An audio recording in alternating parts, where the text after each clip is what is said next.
Dulu ketika Agim poligami dan akhirnya jatuh, itu sebetulnya nggak masalah karena hanya seorang Agim, itu urusan beliau, nggak masalah urusan masing-masing. Yang menjadi masalah kemudian ada satu media nasional yang terus menyorot tentang jeleknya dan nggak menyebut Agim lagi. Poligami itu buruk, bukti hiperseks, menterlantarkan istri pertama, digugat, semua penulis begitu. Nah itu terselip supaya orang janggal dengan poligami. Nah janggal be poligami, ben janggal be Nabi Muhammad Sallallahu Alaihi Wasallam. Ini yang kita anti. Sebenarnya kalau orang janggal sama Agim pribadi, janggal sama saya, janggal sama Mustafa itu gak apa-apa. Tapi kalau orang Islam dilatih janggal sama poligami, kemudian janggal sama nabinya. Nah ulama itu punya tugas supaya memaklumatkan itu, bahwa itu rasional. Karena kalau jumlah orang Islam banyak lebih baik, orang soleh banyak lebih baik. Soal kita tidak berani menurusan orang sama poligami seperti bojo pemenang. Wah itu tetap tidak itu permanen kan. Poligami tetap mesti. Tapi itu seonako itu sesuatu yang berbeda. Anak wedi gampang terus nyolong nak payu kan tidak masalah. Asal payu aja. Tapi masalah di belakang. Ya, tapi kalau delian biasanya enggak melahirkan generasi yang baik. Terus rodo idiot anaknya macam-macam, mergo kurang warisan, kurang macam-macam. Terus melahirkan generasi pembohong, mergo biasa bodoni. Nak wani ya diresepseni. Kulo urun kok ya. Agar sing wani poligami tenanan resepsi tak bayari. Tapi ku resepsi. Oh, wani wayah tok ora wani napa? Tak undang kabeh sing ngaji jalal. Resepsi, tapi syaratnya napa? Wah, kodan tenan. Ben perang Brontoyuda. Lha kula nu sering ya diskusi ngoten. Enggak ada tadi itu. Aja sampai wong Islam janggal ambek nabinya. Mergo ciri khas nabi itu rasional paling tinggi. Itu tadi, kenapa Nabi punya istri banyak? Kenapa Nabi menyarankan punya anak banyak? Itu lama tahu logikanya tadi. Kalau Anda kompetisi di satu kampung, Anda kalah populasi, pasti kalah tradisi. Suatu saat mereka akan dominasi. Tapi kalau kita yang menang, kita yang menciptakan tradisi. Karena kita orang baik, tradisi kita adalah sholat, baca tasbih, ngaji. Nah setelah kita mayoritas, ya tidak mendesak poligami. Karena tradisi ini sudah benar. Bahkan kalau kita istri banyak, anak banyak, malah melahirkan masalah. Bapak es nganggur kok anaknya akeh. Kenapa nganggur kan? Wong kiai ra keramat bojone akeh. Wes ngerti-ngerti ilang sitok butune buling kuru-kuru cilik-cilik ngono. Aneh-aneh kan. Tapi apapun itu kita tahu ya, logika sing dibangun para napa? Nabi. Eling-eling ya, logika sing dibangun para napa? Nabi. Makanya kula nu anggere dijak ngrasani dukun rapati wani. Gara-gara gini iku, piye-piye awal-awali wong rohno nabi iku ya baru kaya dukun. Nggih baru kaya napa? Dukun. Meskipun kita tahu dulu dukun itu punya akses ke langit, sekarang enggak. Tapi tetap sebagian itu ya benar. Sampai sekarang pun sebagian itu ya benar. Wong pancen pangeran wis sugih. Sing fasik ya kadang duwe ilmu sing wong saleh nggih gadah ilmu napa? Padha-padha. Mungkin pangeran nggih ngoten niku, asal ijek ning donya itu sama kemungkinannya. Nabi Musa ya sekti tenan, tapi jenenge Bal'am yo sekti tenan. Pangeran profesional. Bal'am itu yo gento tenan, wong alim tapi gento. Angger disuap gelem. Disuap kon maksudno Nabi Musa. Dipasutno Nabi Musa bingung ning ora-ora 40 tahun. Pangeran sesuk Nabi Musa curiga, ya Allah kula niku kekasih jenengan kok bingung 40 tahun gara-gara sinten? Jawabe pangeran, mergo kowe dipasutno mbek Ismul A'dzam. Sing maksudnya sinten Bal'am dari pangeran. Lah kok mandi? Lho aku wis janji sing nganggo Asmaul Adzam tetep mandi senajan korbane kuwe. Pangeran profesional. Fir'aun nganti betah ramangan mergo dene duwe asma bismillah. Mangsamu Fir'aun gak duwe asma duwe. Nah hijab boten tapi asma gak ada bae. Ya pangeran profesional. Akhirnya Nabi Musa duka. Atas nama kula kekasih jenengan Bal'am aja pateni nek ra melet orang gawa iman. Jadi dituruti pangeran Bal'am matine mboten iman. Aja jal wong kafir-kafir, wong jaduk-jaduk sing ora tau salat. Tirakat atau sak niki teng India jaduk-jaduk tenan, padahal dik mboten salat. Kaya tirakat. Sing santri maca hizib ya jaduk tenan. Lah sing ngabangan tirakat mbek sing santri mangan-mangan yo kalah tenan. Pangeran profesional sing tirakat yo luwih mandi timbang sing mboten tirakat. Iki semua sunah pangeran. Mau apa sampeyan? Wong pangerane wong akeh. Nak bener ya bener sing saleh, nak bener ya bener sing saleh. Ya seperti itu. Lalu kalau nganti saat ini buatan pati wani, nak komentari dukun, orang mendesak gitu dukun. Apa dukun iso bener guys? Ya iso bener iso salah. Orang jelas jawabannya. Ya kalau podo kiai iso bener, iso salah. Pas tepaan perintah Allah ya bener, nak ora ya salah. Karena kita ini menghadapi sekian cerita Quran, di mana ramalan-ramalan para dukun itu bener. Paham ya ramalan para dukun itu apa? Bener. Pertama Hiroklu ngerti nek ana nabi akhir zaman piyambake mimpi ana wong sunat lungguh ning langit. Terus takok kancane Hazza iku ahli nujum. Iku maknane piye? Somben sing mimpin sing ngalahno kowe iku wong sing sunat. Didelok sak donya sing sunat. Ternyata sing diadat sunat wong Arab. Mergo wong Arab di sisa-sisa sunahe Nabi sinten iki. Ono nabi wong Arab. Digoleki dadi gunjingan krungu wong Medina, wong Ansor. Wis akhire krungu ana bayi sing jenenge Muhammad sing mulai cilik wis aneh. Wis diburu ape dibunuh mulai umur 9 tahun, 12 tahun wis diburu ape dibunuh. Abu Thalib ngertine ya liwat pendeta Bukhair, ora liwat wong NU atau Muhammadiyah, mangsa mulai. Aneh iki. Yo ngono kersane pangeran apa kene. Kita wis mau nampa sampai saiki dalile maulid ya cek nganggo dalil Abu Lahab. Sampeyan delok teng kitab-kitab sing nyunatno maulid. Kitab sinten mawon, mulai Sayyid Muhammad Habib Zain kula waca sedanten. Termasuk sarai kitab Burdah. Babul Ikhtifal bi Maulidin Nabi. Abu Lahab nak Senin siksane diringakno mergo pas lahir Nabi dekne seneng merdekakno Suwaibah Al-Aslam. Akhire ulama nak wong kafir hormat lahir Nabi diringakno siksane apa meneh wong Islam. Tapi hormat lah, kemudian hormat itu wong nafsiri macam-macam. Sing mubalek kudu pengajian ngundang aku, nak orang mau wiridan. Iku sing mulai subjektif, iki sing mulai. Nak cara aku ya ora ngono, ciri khas hormat iku urun, ora diuruni, urun dhewe hormat.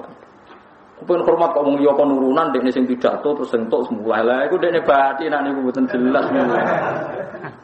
Dadi cara kula yo terserah caranya masing-masing, sing penting mbuktekno nak sen. Nak cara iku subjektif, ya cara iku subjektif. Orang punya caranya sendiri-sendiri. Ya wonten macam-macam. Tapi apapun itu, saya juga dalil gini. Ini masuk akal. Nabi lahirin Nabi wa alamat apik, masuk rati sambut. Nabi tapi ya lucu. Kayak wong hebat lah ya lucu. Nanti ceritanya ini, kalau paling tak kenang tenang. Nabi ini cerdas tenang. Sahabat-sahabat itu gak pernah terlintas. Ini hadis sahih teng ngene Bukhari teng bab yo dalailil mukjizat ke dalailin nubuwah. Nabi nate guyon ngeten mbek para sahabat. Kowe ora tau mikir kena apa jenengan aku Muhammad. Kan sinten Sayyidah Aminah kan untuk ilham wa samihi idza wada'tihi Muhammadan di annahu satuhmadu Muhammad maknane wong sing dipuji. Jare Kanjeng Nabi, sahabatku kowe roh sebabe Allah milihna aku jeneng Muhammad. Napa ya Rasulullah? Ben wong kafir bingung. Lah kok saged bingung? Yal anu namudamman wa yastamu namudamman wa ana Muhammad. Kau Abu Jahal CS kan muangkel be Muhammad. Muhammad pembohong, Muhammad penipu. Padahal kalau mereka kan orang Arab, ngerti anane Muhammad orang yang dipuji. Jadi nak nyeluk bingung. Jadi Abu Jahal nak nyeluk Muhammad bingung. Hei orang yang terpuji, kamu itu bohong kan paradok kabeh. Jadi jare Kanjeng Nabi delok lek apa sayange aku, gawe jenenge bingungno wong kafir. Jadi Abu Jahal, hei orang terpuji, kamu bohong. Kan aneh, kata-kata itu urutannya kan aneh. Hei orang terpuji, kamu bohong.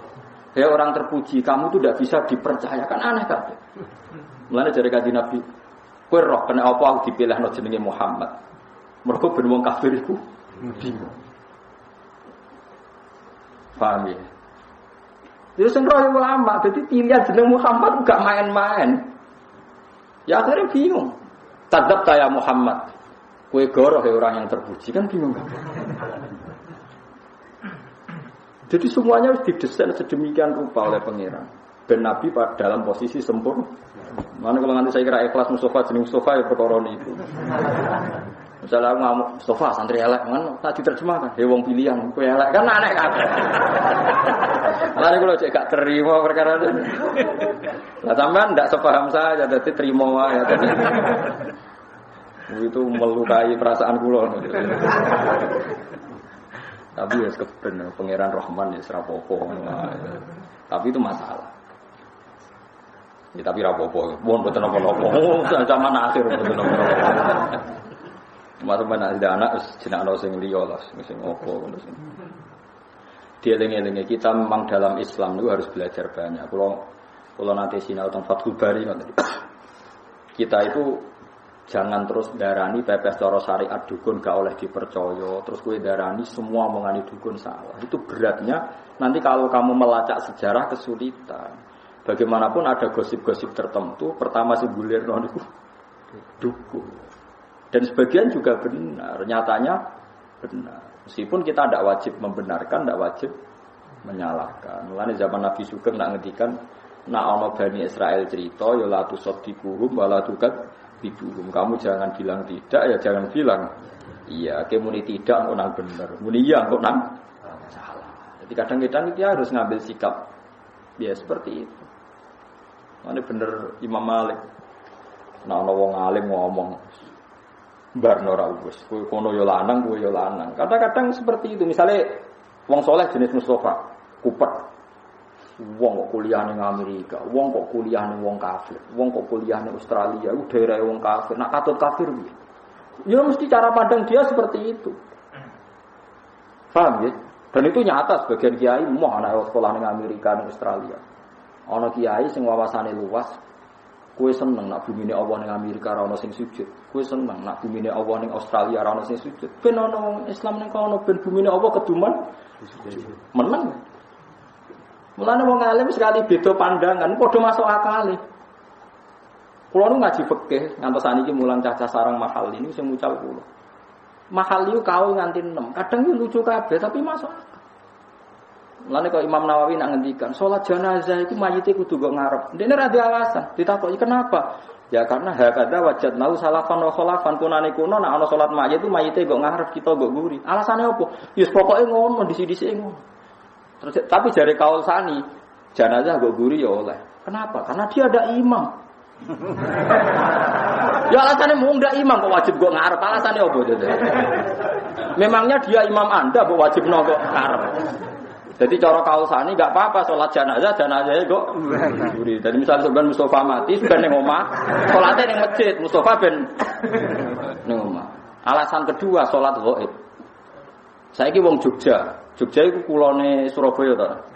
Misalnya ana mayit mati ning Surabaya, wong Jogja oleh salat ghaib to.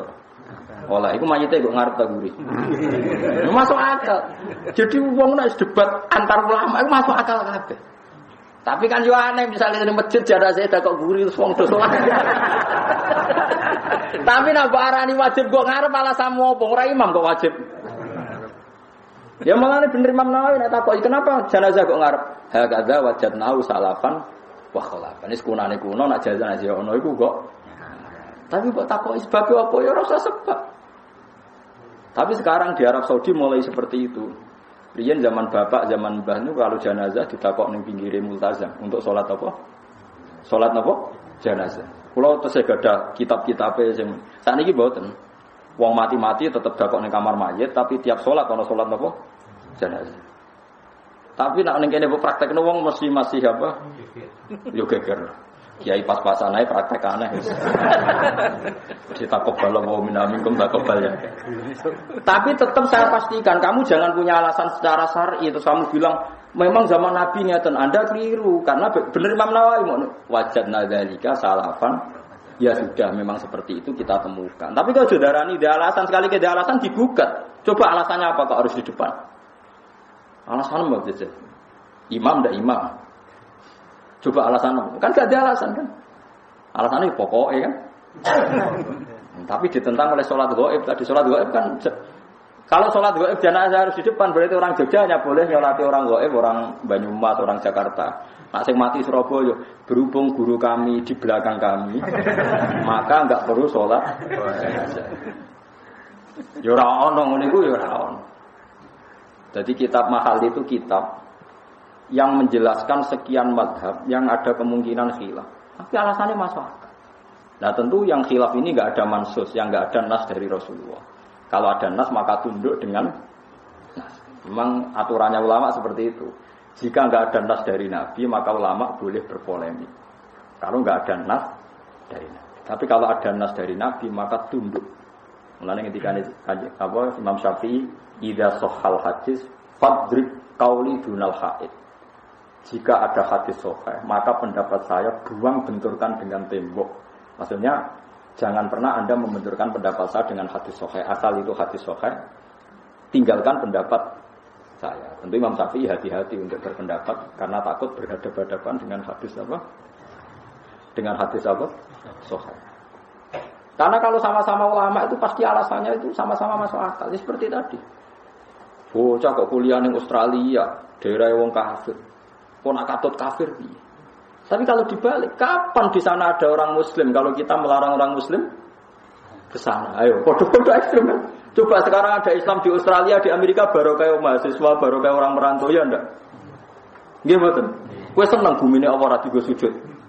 Seneng mboten? Enggak kan, kalau enggak seneng ya sudah biar ada yang di sana.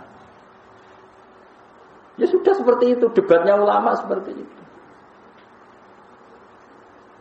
Ya pasti seperti itu, karena sama-sama mungkin. Ya sama-sama mungkin. Ya podo-podo masuk akal, panjang podo pinter. Itu banyak ulama yang kalau tawaf itu, kalau itikaf di Masjid Haram itu di belakang. Ono nak itikaf ugo ngarep, ono sing mbok nguri. Sing sitok Abdul para Ka'bah, mergo nggon mustajab. Sing ulama sing mbok nguri ya masalah. Aku iku izin awakku sing akeh dosane iku para Ka'bah. Nah, kowe ra izin ya tenang ae. Repot. Dadi ana wali mergo nak salat ora tau ning jero masjid. Dia diangkat wali itu karena salat enggak pernah di dalam masjid. Tapi udah ditiru. Ketika ditanya, "Lima dalatat khulus masjid?" Inni astahi min rabbi ayatalat tahal masjid bidam. Aku iku izin mbek pangeran nak tempat sing suci iku kena dosa aku. Dene kowe wong ndablek ya tenang ae. Piye gitu. Masuk akal. Mulane aku itikaf ning arep lha ning gurita. Ning arep yo anut wali, ning guri yo anut wali. Wong kadung pinter dadi. Kadung pinter pas ning arep yo alasan ning guri. Lah kowe ora perlu alasan wis wong empena malah wong bodho mergo ora ana alasan pangeran maklumi swarga ngono ae. Itu banyak. Sinten Muhammad bin Munkadir murid Jabir. Jabir itu sahabat. Jabir bin Abdillah itu sahabat. Ben sampean sering biasa fikih.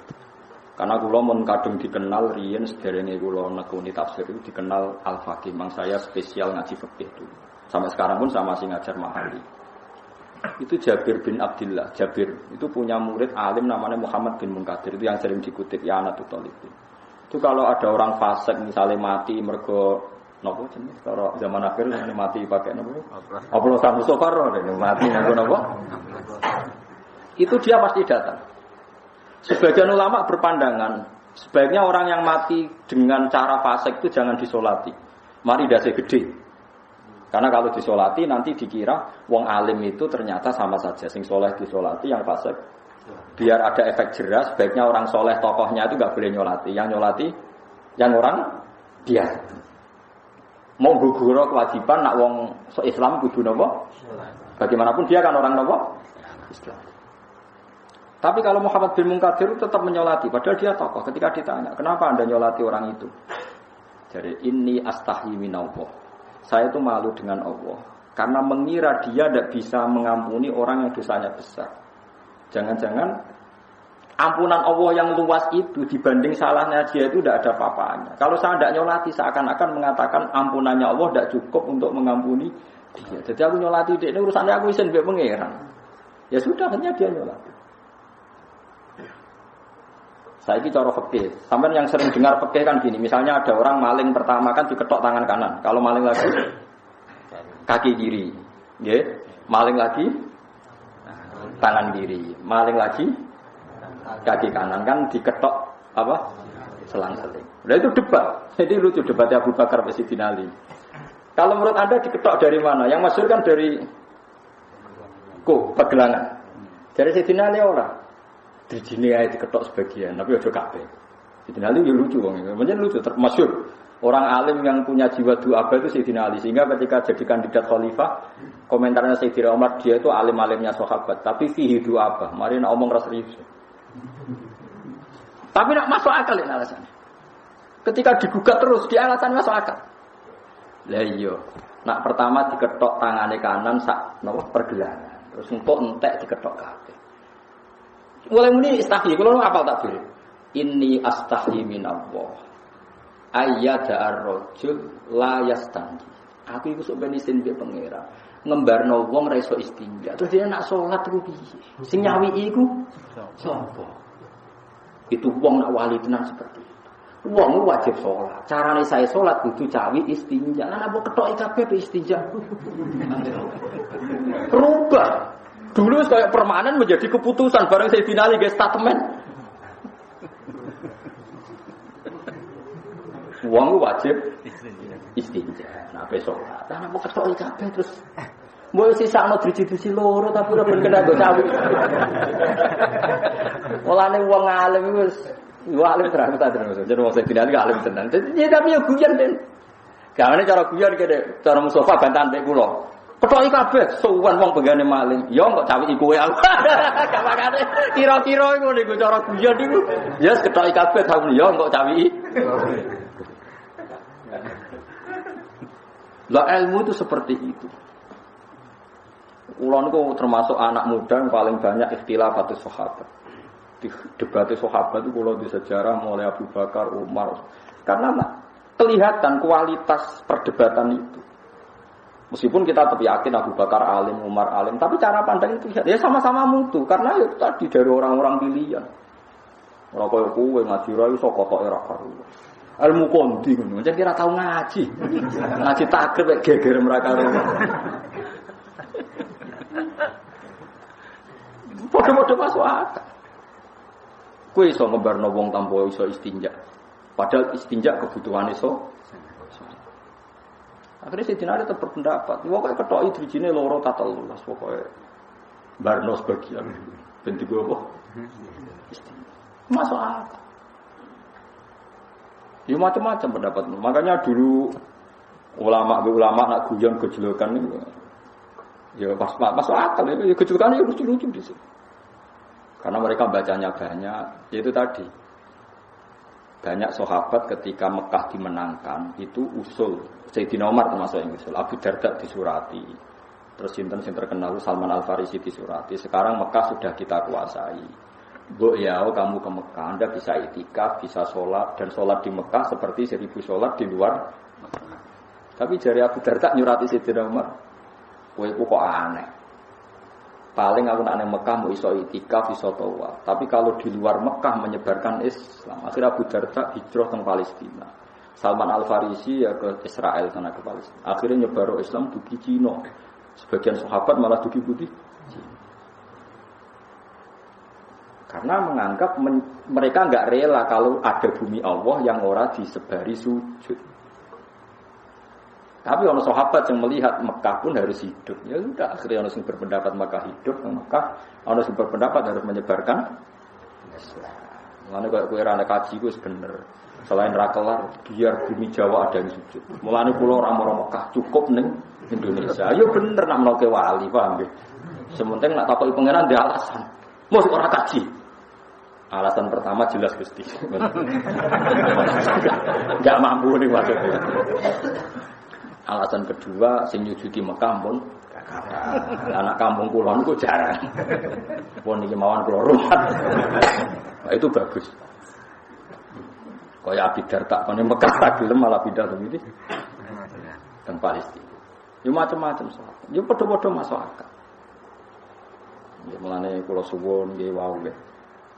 Ya macam-macam lah kalau suwon kados Firaun dunyane haram, nyatane nglahirno bojo sing salihah, anak sing salihah. Mergo ketika tiyang saleh salihah niku donya sing dipangan menjadi halal. Mergo orientasine tetep ilallah wa fillah. Tetep orientasine ku fillah. Padha-padha demi napa?